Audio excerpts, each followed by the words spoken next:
Hey, thank you all so much.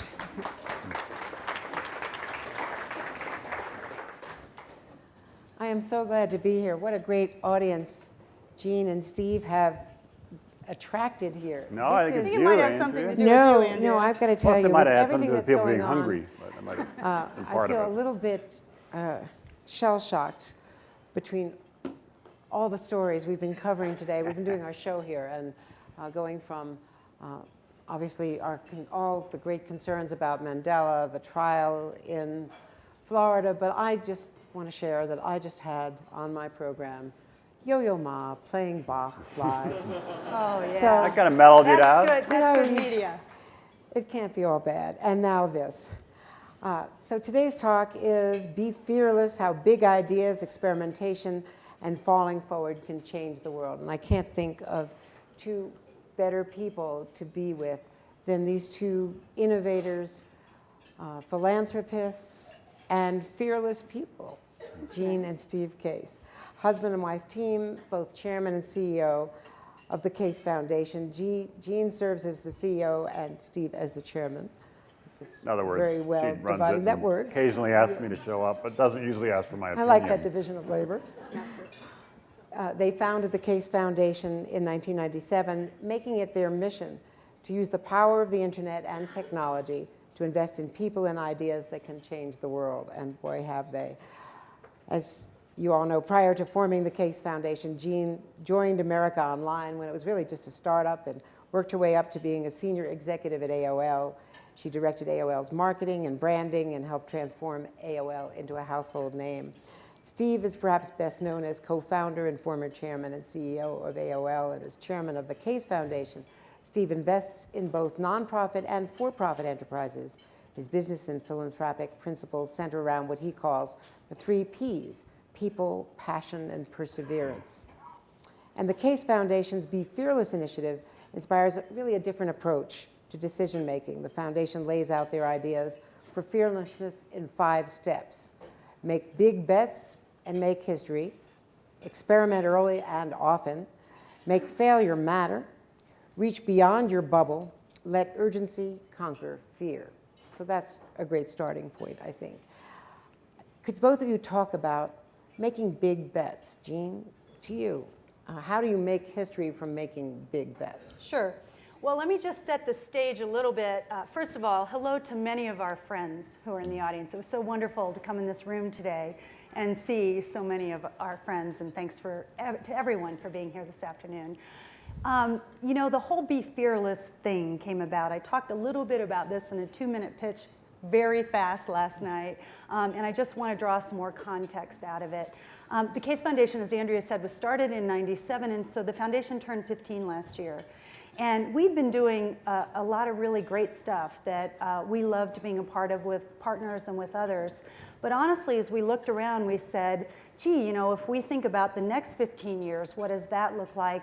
And where have we had impact? And oh, by the way, where have others had impact? And so we got really intrigued with this idea. I mentioned last night, for those of you that were there, we were a little discouraged at sort of the social sector, which is philanthropy, nonprofit, and government, not having a lot of really great breakthrough stories. There are some bright spots, and we're very encouraged by the bright spots, but a lot of investment, time, and talent has gone into things that sometimes don't really provide that breakthrough. So we said, well, what if we go to school on the things that were really great, that did find those transformational moments, and find out what do those look like? So we hired a firm, and they looked at our work, they looked at the work of our partners, they looked around, they looked back, and it was really out of that process that these 5 principles were born. So as we kick off the conversation, I think it's pretty important to point out they're not our principles. They're principles that were derived from an honest study of what's worked in philanthropy, in government, in nonprofit, in movements more broadly. And every time it started with a big bet. And this made a lot of sense to me because, you know, as we move around, particularly in philanthropy and nonprofit, Often we're thinking about incremental steps to a really big problem. And where we've seen breakthroughs, it's when you start with a really big idea. And an example I'll use is the work in malaria or polio. You know, both of those diseases have been with us since the beginning of time. But what happened? Two really remarkable leaders stepped in each case, had a very big idea, a big vision to eradicate them from planet Earth. And what happened is they coalesced, collaborated with others, and today, everybody working in those fields, they don't say, I'm making bed nets. They don't say, I'm creating the vials over here. They say, I'm helping to eradicate polio. And it has transformed not only the work, but the outcomes that we're beginning to see. There's about 3 countries left that still have an issue with polio. Bill Gates believes we'll solve that somewhere in the next 5 to 10 years. And we'll be able to check, done, we hope and we pray. But it really is a great example of a really big idea. And I think it's interesting in noting, because you talked about getting started with AOL, that some of the principles that we talk about with Be Fearless are principles that inspire and animate startups and entrepreneurs with startups. It just, as these organizations get larger, they tend to become more risk averse and they become more cautious, and it's more about incrementalism. And I saw this with AOL. When we first started in 1985, so what's that, almost 30 years ago, only 3% of people were online, and they're only online an hour a week. So when we were saying we think someday everybody get online, someday this will be a big deal, they're like, okay, it doesn't seem like there's much interest, but okay. And it's why it took us a decade before we finally broke through. We had to get modems built into PCs and get communication costs down and make the software easier, a whole bunch of different things. So it took a decade, and some of it was persevering around that idea. And then things really took off. And the second decade, things really kind of exploded. But as we got larger, despite our efforts, we too got more risk averse. And so we just watching that evolution, then in the last decade, investing in about 15 different companies that are big ideas that start as little companies, but we hope to make them into big companies, like Zipcar and Living Social, a whole bunch of things we invested in. Watching that transition was what was interesting. And so we'd find ourselves often in these two worlds, sometimes spending time with these startups where there is this excitement, they are fearless, sometimes crazy. They just believe they're going to change the world and willing to put everything on the line and swinging for the fences and being disruptors. But we then also find ourselves in meetings where it just felt like we were on a different planet. Instead of embracing the opportunity, they're kind of running from it and just trying to manage and kind of. So we just said maybe some of these principles applied to some of these larger organizations, particularly in the social sector, but also true for larger companies, true for governments. How do you strike the right balance in terms of managing what's there in a responsible way while also encouraging more risk-taking and inspiring a culture that is driven more by fearlessness than fear. There's sort of this. I realize that there's sort of this two worlds. There's a world of essentially attackers and a world of defenders. The attackers are those fearless people, often in startups, but also many other different organizations. Ray Chambers with malaria, for example, or Bill Gates on polio, basically make these set these big goals. And they're disrupting and attacking and urgent and fearless. But there's also a world of defenders, typically running larger companies or larger organizations, and they're kind of trying to protect what they've got. It's sort of like the kind of the prevent defense in sports. You're up a little bit, and you say, okay, let's kind of rest on it. Let's just try to make sure we kind of control the ball and don't take too much risk. I think as a nation, we need to make sure we don't get into the prevent defense, and we need to continue to be kind of aggressive and ambitious and fearless and innovative in the things that we do across the whole sector, not just in the world of startups. How do you figure out when you are crossing that line from risk-taking into recklessness? What is that inflection point when it gets really dangerous? I think it obviously venture? varies based on the organization, and there are things that as you get larger, you have to be kind of responsible about how you're managing things. At the same time, my opinion, and our opinion based on this work, is it's actually irresponsible to manage it in an incremental way in a world that's changing rapidly. That is reckless and irresponsible. Basically, you're trying to focus on kind of what's there, but you're really looking at the rearview mirror, not looking forward. And that worked for a while when things moved relatively slowly. It does not work as well in a world that's changing quite rapidly, which is why businesses can come out of nowhere. Facebook, Twitter, things like that didn't exist a decade ago. Netflix is now extremely valuable media franchise, didn't exist till about 15 years ago. Those ideas catch wind because the incumbents who have all the natural advantages are kind of focused on trying to protect what they've got. The people that often are attracted to those companies think of it themselves more as managers, operators, executors, as opposed to inventors, inspirers, risk takers. And there are some exceptions. I think Google's done quite a good job of as they've scaled, to still figure out how to have that innovative culture, and they've done a number of smart things to do that. But it is harder, whether you get to be, I'm on the board of Regents of the Smithsonian, for example. It's a great institution, been around for a long time. The challenge, and they're doing a lot of great things, but the challenge is how do you take that into the future, given the complexity of the different operations and the disparate parts of the institution that do operate differently and do need some autonomy and flexibility, but in a world that's changing more rapidly. So you see this across the board. It's how do you kind of manage what's there with an eye towards where it's going. As Wayne Gretzky said, which is why he's such a great hockey player, he didn't focus on where the puck was, he focused on where the puck was going.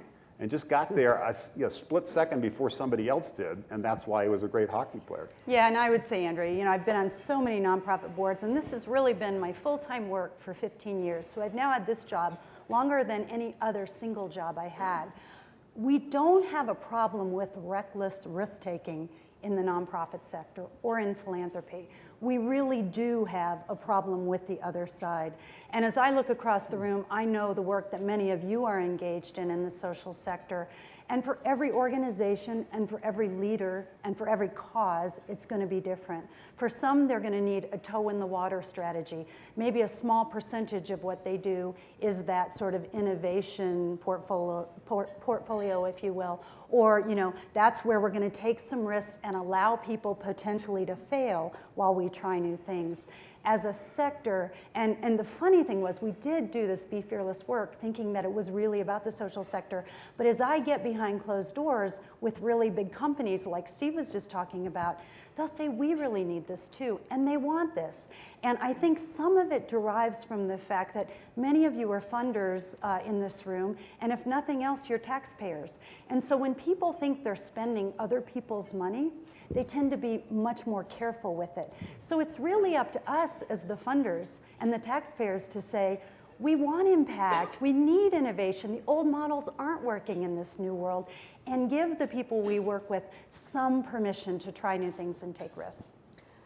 How do we learn from failure? Failure really teaches. And for me personally, we had a failure story that was hard on us. We had launched a very large initiative in a very public way at the Clinton Global Initiative. We had President Clinton and Laura Bush on stage with us to launch this. Doesn't get much more public than that, Correct. does it? We had hundreds of partners. Some people in this room were part of that work with us. And it was a clean water initiative in Africa. And I think we believed, and we had a very committed team, that it was spot on. And so many of our friends invested in it as well. It was called Play Pumps. And it was a great idea, and it was a great model. It fell down on execution. And this became clear to us, and it became a conversation in a closed-door conference room at the Case Foundation, which we have all glass on purpose, because we're never too far behind closed doors. And we started talking about, okay, so what are we going to do? So we put some things in place. We worked for about a year with the team on the ground in Africa. We were in 10 different countries there. And trying to correct it, to course correct it. And it became clear that was not going to happen. So what were we going to do? And we were nervous as heck. We don't want to look stupid. We'd asked our friends to come along with us. We were big champions of what had happened. Some big names were associated. And at the end of the day, we really had that moment where we said, all right, this is it. Are we going to acknowledge that it's not working and let people know and try and pivot and go forward and do what we call fail forward? Learn from it, pick up from that, and find the next solution that works. That's what we did. I wrote a blog about it. And that blog to this day has gotten more attention, more comment, more response than anything I've ever written in 15 years. It really was obvious that our sector needed permission to talk about failure, needed permission to say, oh, you know that thing? It's not working, actually. And it's not like we want to see failure. Of course, no one wants to see failure. But when you do try breakthrough, innovative things, sometimes it doesn't work out the way that you want. I feel great about where we are today. We pivoted with many of the same partners. We're on the ground with an organization called Water for People, and I think it's a much, much better place to be in clean water today.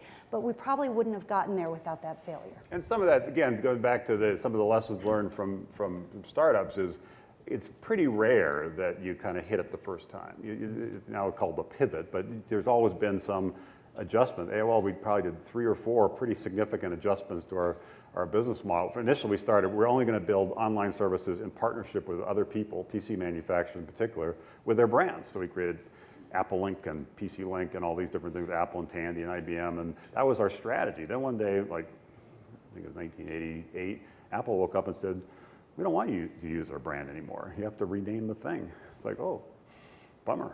It's like, what are we gonna do? So we end up having to launch it at America Online, AOL, but there are many, we actually thought that might be the end of the company, but we ended up pivoting and basically said, instead of relying on these partners, we're gonna kind of do it ourselves and have distribution partners. That really led to a surge in growth. That dynamic is pretty common, but in larger organizations, and certainly in the social sector, people are a little less tolerant of it. Somebody will say, and we all kind of do this, so we just have to be careful. We want to, if you're, say you're a philanthropist giving an investment, you want to track it and make sure it's getting results and understand what's happening, which makes total sense. But you also have to be flexible in recognizing that what you started to set out to do, sometimes it makes more sense to do something a little different. Well, a lot of people you give the money to are scared to come back and tell you, we actually think it should be this instead of that, because really they think you'll pull the funding. So they just kind of like, okay, well, we'll keep doing this. I don't think it's the best way to use our resources, your resources, but we'll keep doing this. Giving them permission to be honest about the best way to have an impact, whether it's a nonprofit, giving them permission in larger organizations, and people are willing to take risks, try to nurture that and protect that. And if something doesn't work and many things won't work, how do you kind of acknowledge that there were lessons learned, and as a result, the team and the organization is better off for it, as opposed to having people fear they're going to get fired because they took a risk. So this issue is really important. It really cuts across a lot of different organizations. Now, you referenced the fact that fewer than 1% of people were online when you first started AOL. Now you've talked about the second revolution, the second internet revolution. How do you see that second internet revolution? Well, I think it's very exciting, and I'm delighted that we've had the opportunity in the last 25 years to be part of this first internet revolution. Get America Online, get the internet to be part of everyday life, and there's still a lot of interesting internet companies that are getting funded, and we're working with some of them. So that's exciting.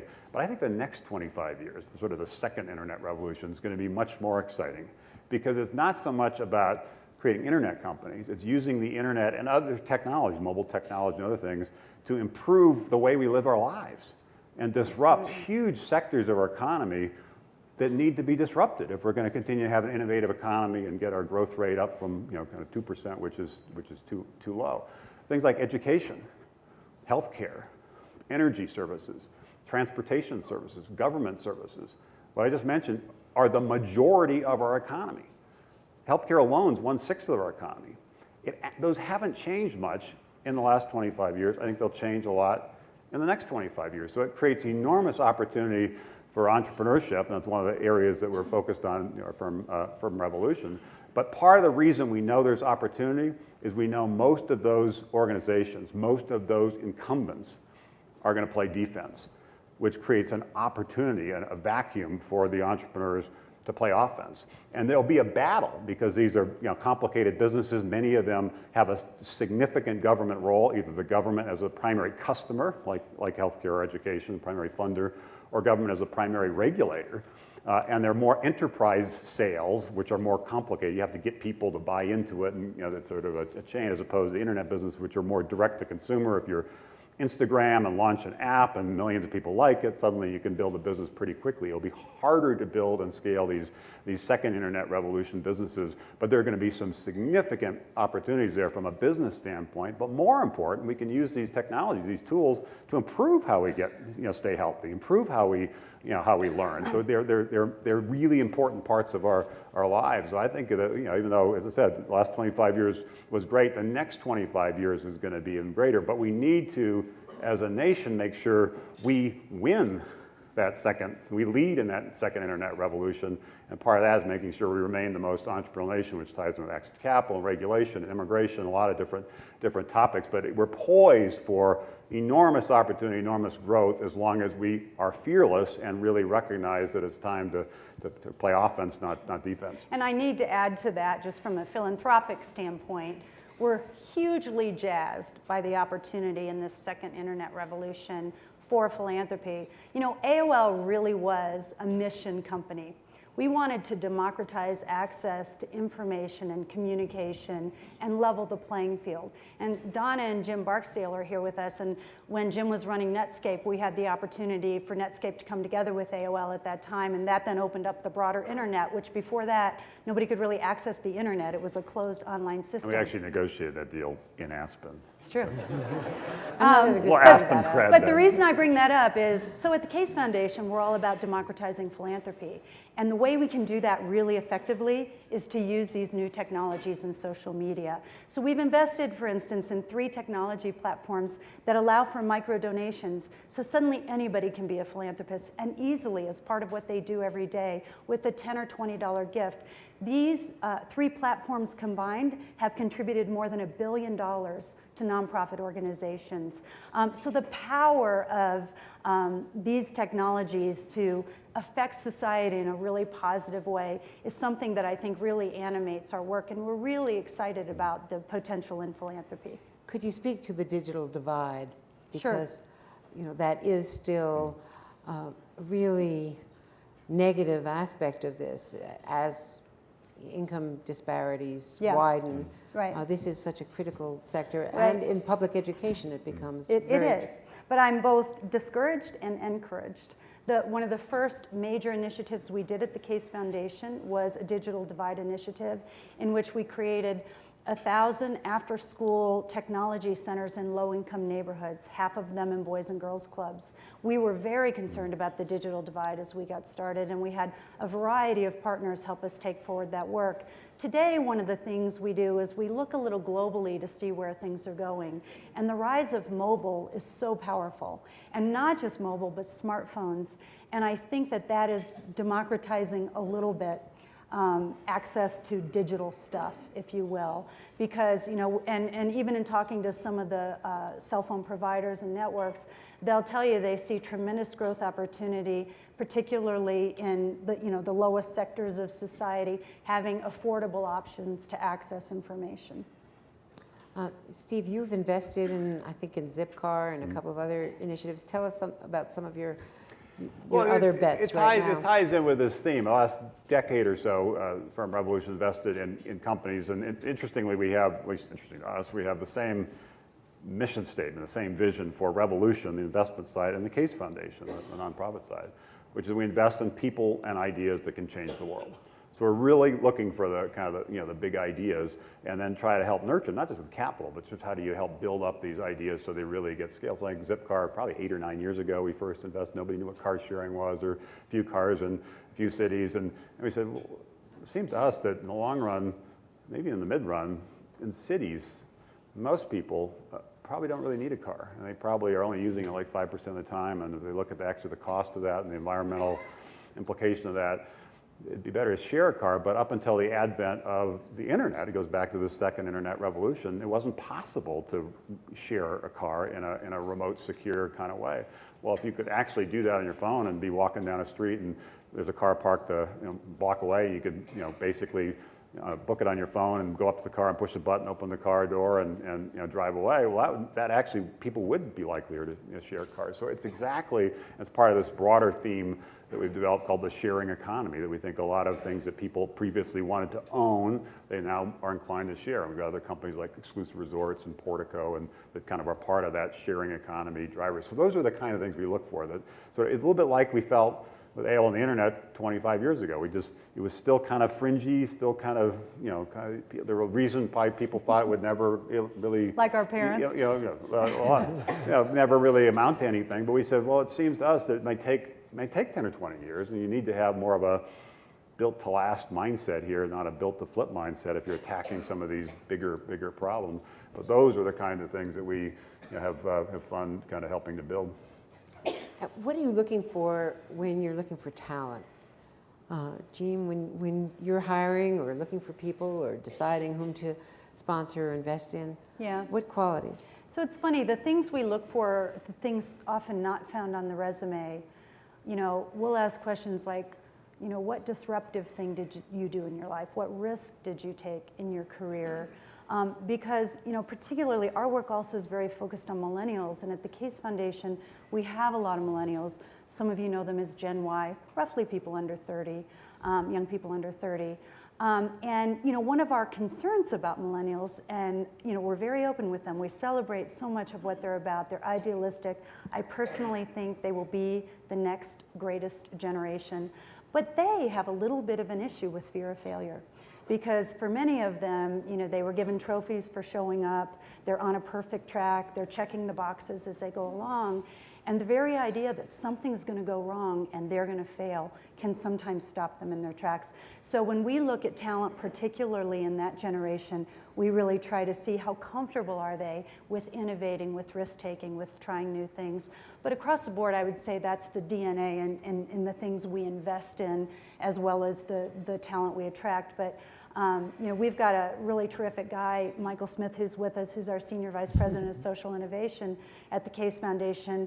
And he came in, a couple months ago and said, the White House is calling, they want me to run the Social Innovation Fund. And that was a little bit like a sucker punch because we love Michael. But it was a really important moment because we do believe, if you talk to any business leader and you say, what are the 3 things that really, make or break an organization, they'll say talent, talent, talent. And we felt as hard as it is to let go of this remarkable talent, more of us should think about how we send talent into the places where it's greatly needed.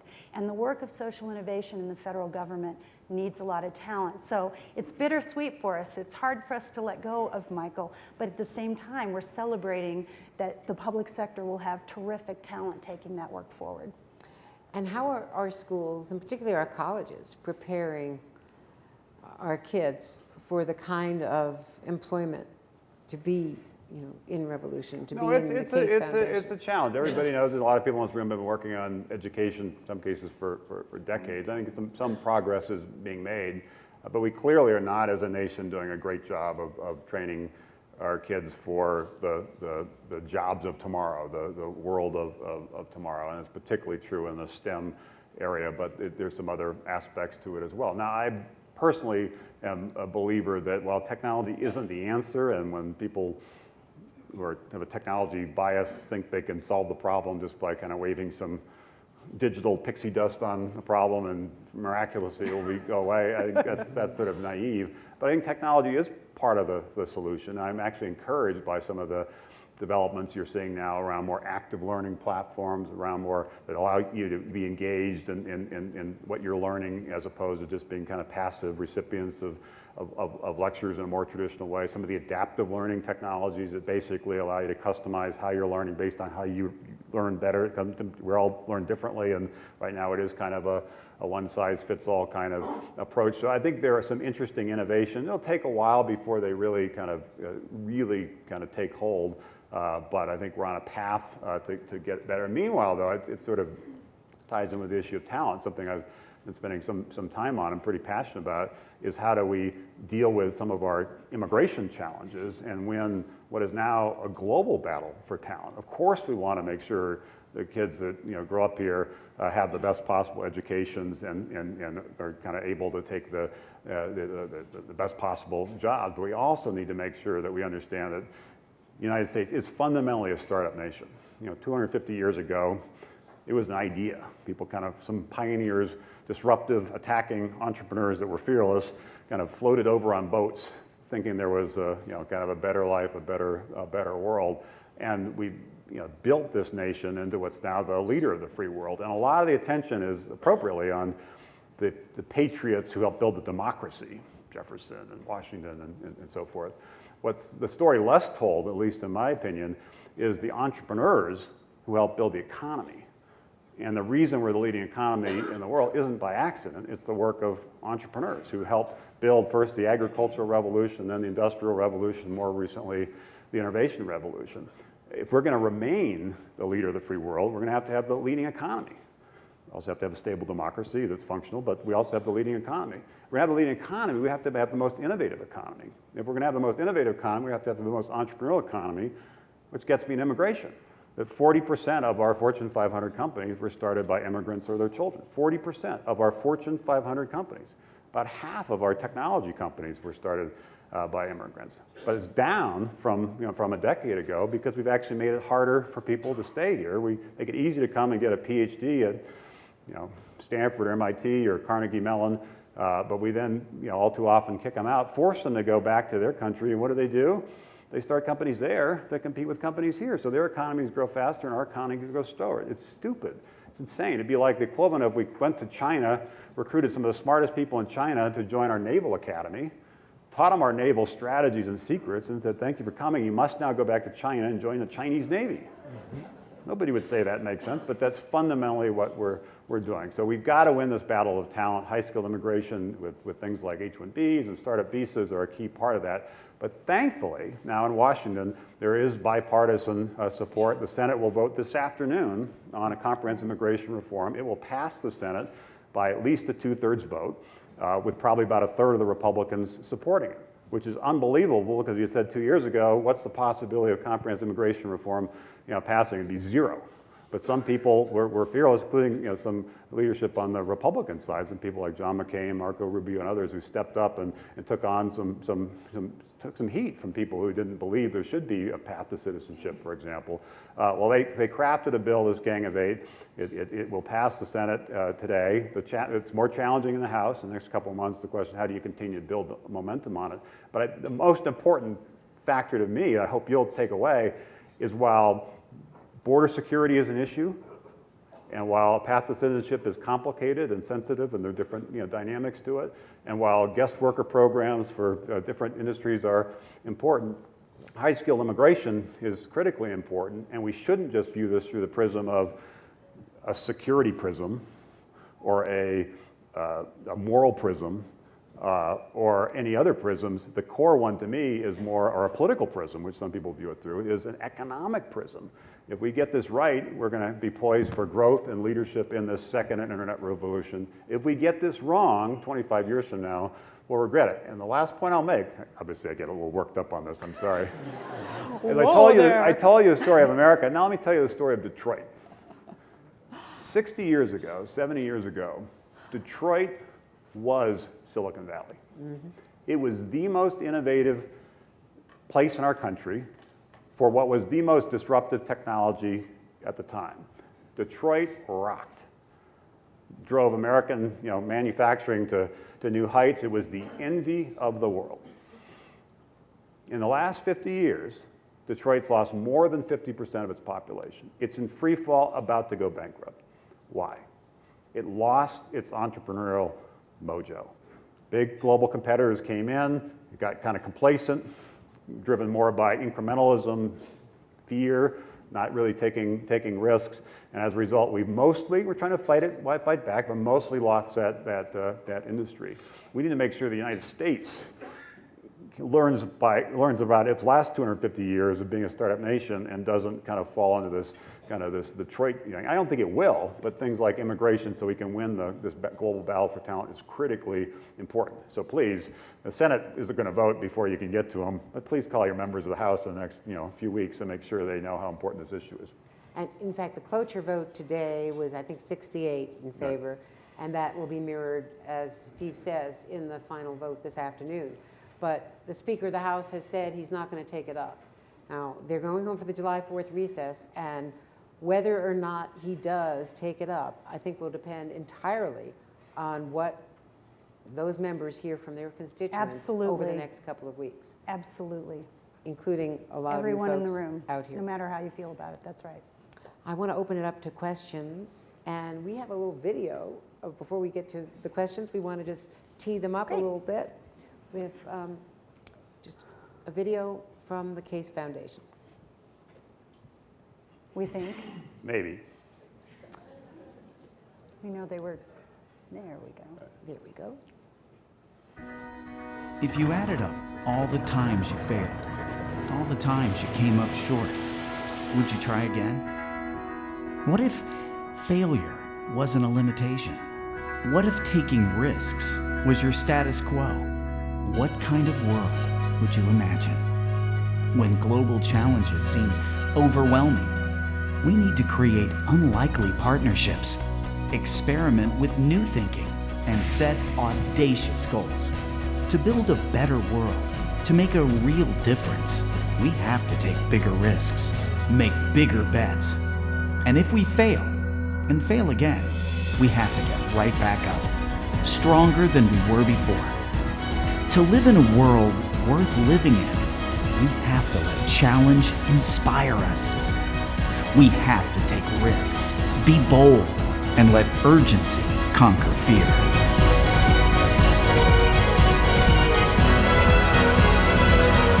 We have to be fearless. Well, I love it.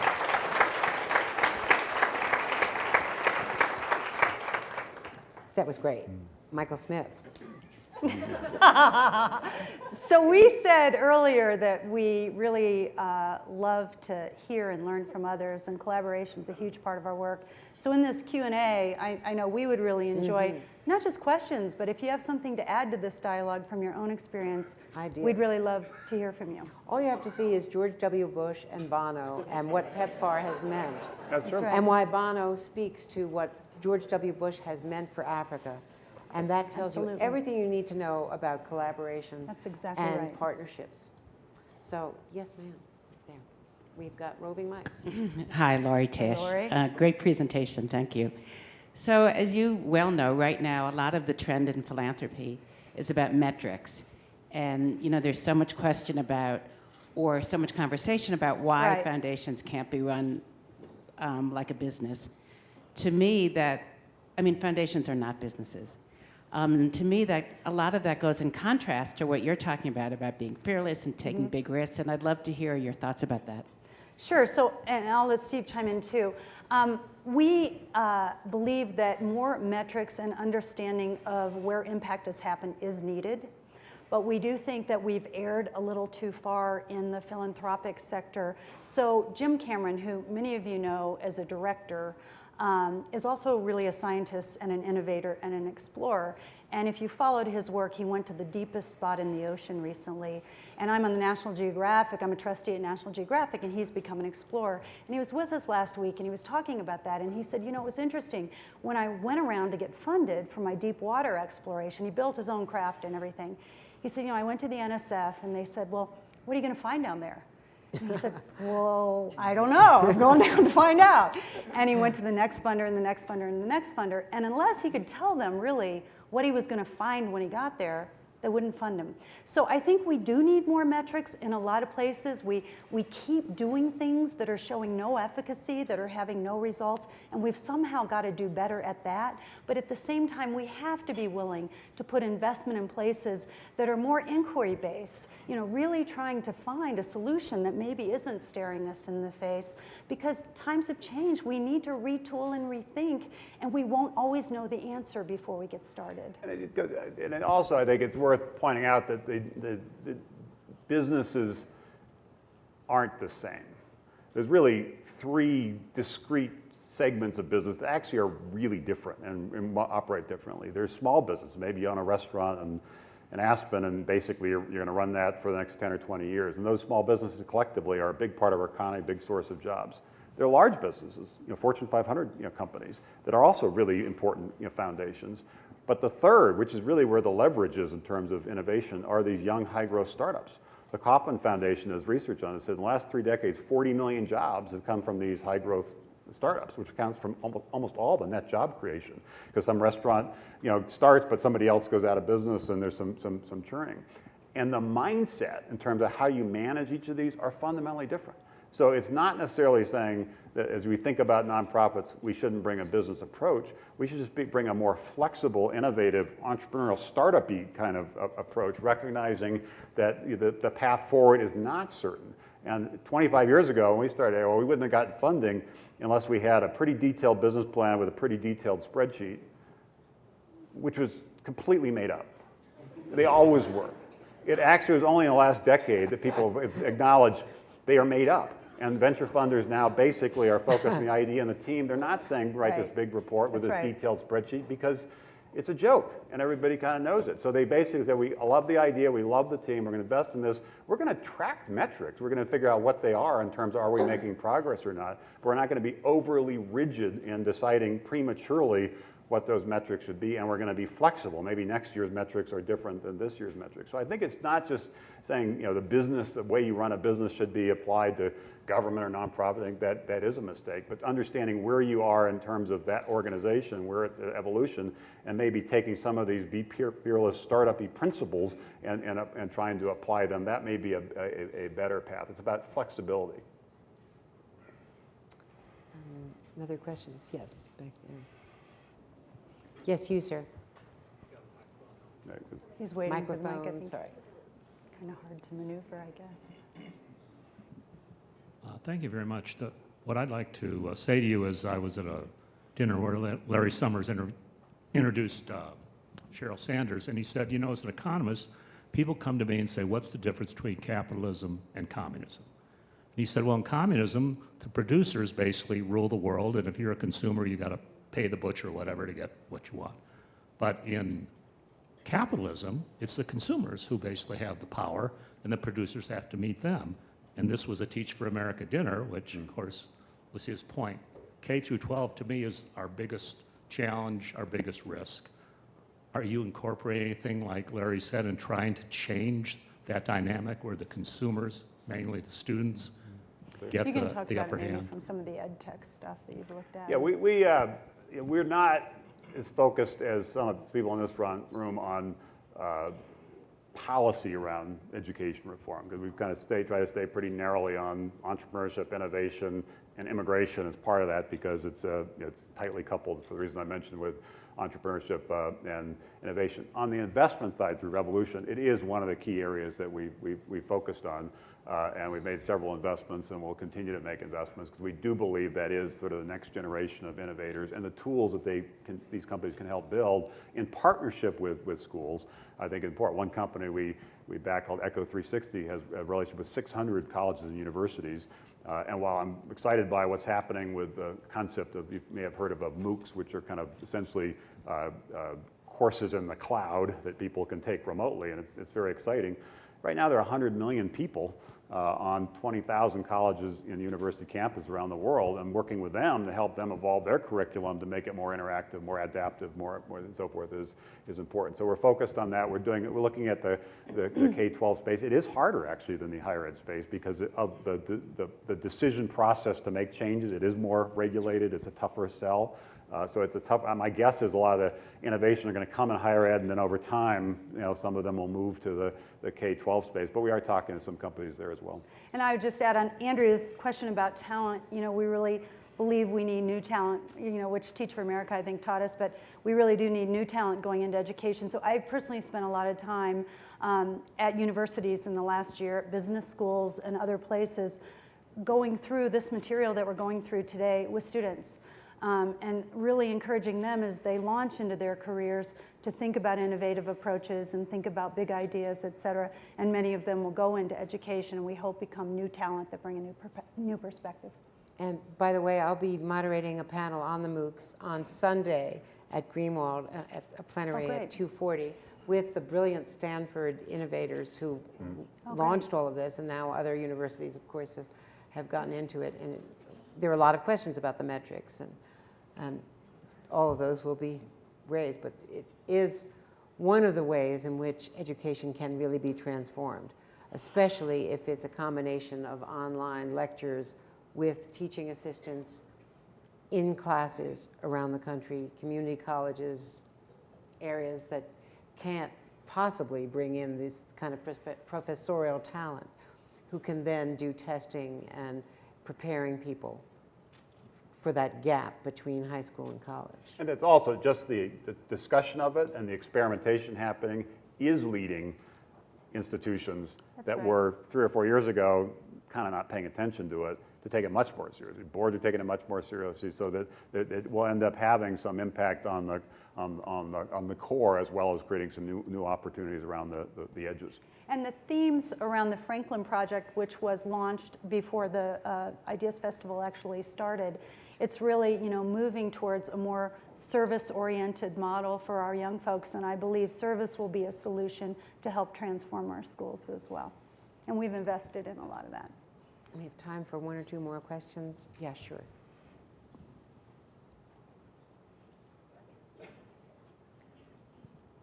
Hello. I'm Carol Siegel. I'm one of the co-chairs of the immigration reform white paper that's been produced by Chicago Council on Foreign Affairs. And so we like to think that maybe our white paper has done something. We have also focused very heavily on the healthcare issue because it is a brain drain with our PhDs who come over who want to have a medical education here and then have to return because we don't have a position for them. We at Rush University Medical Center do try to find them a job, and so we work the back door, but we know that there's an awful lot of very talented people escaping. We know all the facts and figures about the talent that immigration, first generation or immigrants totally bring to the mix of healthcare and to the economy in the United States. I want you to comment about another issue that's been going on for through the last presidents, and that is the fact that the NIH, the National Institute of Health, has not supported our young investigators, which are most of the people on the bench in research, in R&D, are foreigners. It takes that sort of talent to sit there. So would you please comment about where we're going to go with some of this? It's in the bigger picture. Thank you. Sure. And Carol, you and your husband, we know, were co-founders of Crate & Barrel, another great American company. So thanks for the question. So I sit on 3 brain science boards, and one of them is an initiative that we started many years ago called ABC Squared. And that was really where we cut our teeth on learning about some of the healthcare challenges, and particularly bringing new therapies to market for patients. And as I look out in the room, I know many of you are deeply engaged and much more experienced in this area than we are. But I think investing in young investigators is a terrific way for philanthropists and funders to come alongside right now. The NIH budgets are of great concern, and we need to innovate in medical technologies and in medical therapies in the same way that we've been talking about on this panel. And that's really only going to happen through collaborations in public-private kind of things. The first thing we did was partnered with Genentech, which later led to a new therapy coming forward to brain cancer. So, when we say reach beyond your bubble in our Be Fearless work, what that means is, who could you possibly partner with that's non-obvious that could maybe take you really far? So if healthcare is an area that you're open to thinking about and funding, or you're already doing, we just think it's a way that you could really have some leveraged investment that could lead to great things. Because I think there's no question we're worried about young investigators and where that's going based on NIH. Does anyone have a quick final question? Yes, right there. We're going to have to make this really fast. Okay. Sorry. When you speak of your big bet vision versus incremental goals, I was wondering if you see any opportunity in a diversity of approaches because of the connections and accessibility enabled through the internet.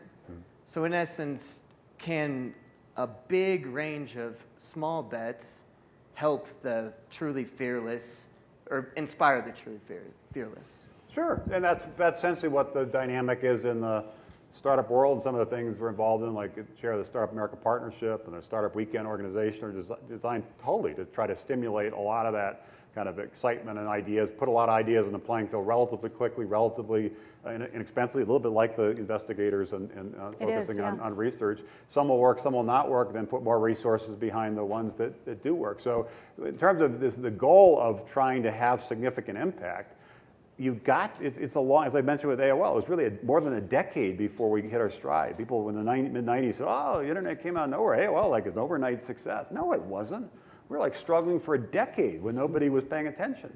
That's true with a lot of these different things, but we just kind of systematically said, if we're going to kind of create this platform, this technology, this new medium, there's all these different things we're going to do, and like 100 different things. We just had to kind of whack away at them, and slowly but surely we were able to do that. So the big bets requires precise focus on people that can, or passion and priorities, a lot of different sub factors, but there are many different fields. Education and healthcare, part of the reason we're so excited what's happening now is there are hundreds of little initiatives that are being put on the field that get the ball rolling, and then resources will flow to the better ideas. And governments aren't particularly innovative, but they are good at taking ideas that have been demonstrated and scaling them, just as large corporations are generally not particularly innovative, but they're able to acquire a company that's got to a certain scale and then use their broader distribution systems or broader capital balance sheet or other things to scale it. So the great ideas that are going to remain innovative have to come from the periphery, lots of different bets, and we need to be structured to be able to then take the right ones to scale. Well, our thanks to Jean and Steve Case for your thoughtful, smart, inventive Thanks, Andrea. philanthropy. And you see, you've left a whole crowd of newly bold and fearless people. Help us on immigration. Go home and call. I should go right now. You have cell phones. Call your folks in Congress. We can get this done, but we need your help. Yeah.